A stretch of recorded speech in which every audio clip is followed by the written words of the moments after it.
Ranking member is recognized. Well, thank you very much, Mr. Chairman, and thank you, Secretary. As I stated in my opening statement, the NDS specifically states that in the Middle East, the department, quote, will empower regional allies and partners to take primary responsibility for deterring and defending against Iran and its proxies, close quote. Furthermore, the NDS repeatedly states that while our allies will receive critical support from the U.S., it'll be much more limited. This national security strategy was published, by my count, about 39 days ago. So, Secretary Colby, the military operations unfolding in the Middle East are completely contrary to the strategy the department has put forth. Why has the department abandoned the strategy after 39 days? Well, Senator, I'd completely reject that characterization, sir. If you look in the strategy, it details specifically not only the threat posed by Iran and ensuring that the president has the options to act against Iran first.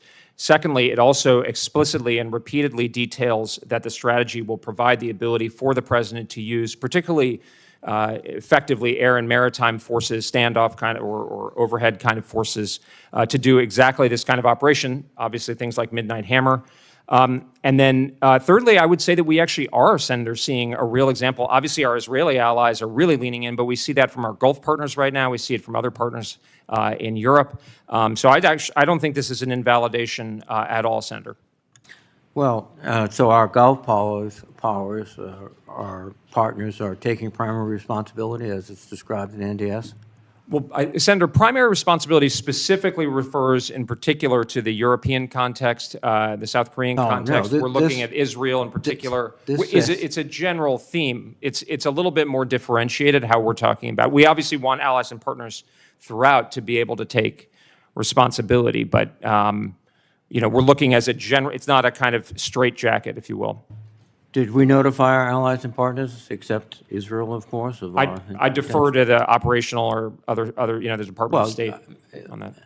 Mr. Secretary, I would assume that you would be vitally involved in that notification process. Did we notify our partners? I have myself been on the phone with a number of ministers and sub-ministerial level since the outbreak of the operation on Saturday. So I know we've notified them. The exact timing, I defer to others more senior in the administration. Thank you. The military and strategic objectives of the Iran operation have varied from eliminating the nuclear program, taking out the ballistic missile arsenal, protecting Iranian civilians, cutting off support to Iranian proxies, and defending the American people in general and our allies.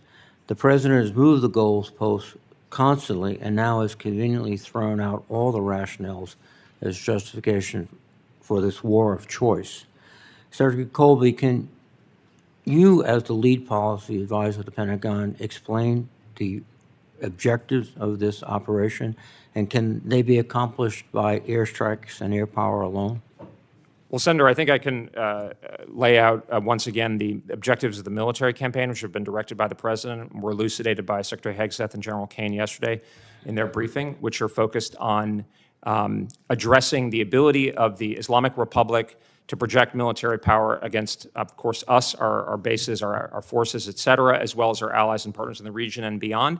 And that's primarily the missile forces of the Islamic Republic, which had obviously been growing substantially and posed a very serious threat to all of those equities that I just mentioned, as well as the ability to produce that, and then the Iranian Navy. Those are the primary focus of the military campaign. I do think those are scoped and reasonable objectives that can be attained. I think at the same time, the president, for instance, has made comments, and I wouldn't speak for him, but my interpretation of how the military campaign nests under that is he has urged the Iranian people to take this unprecedented opportunity to, supplant or overthrow this oppressive Islamic Republic. But the military campaign, as detailed, that he has directed, is focused on the power projection capabilities. And at the end of this campaign, yes, primarily relying on aerospace and maritime forces, that will have substantially set back a threat that, sir, you just yourself detailed as such a opprobrious and noxious threat.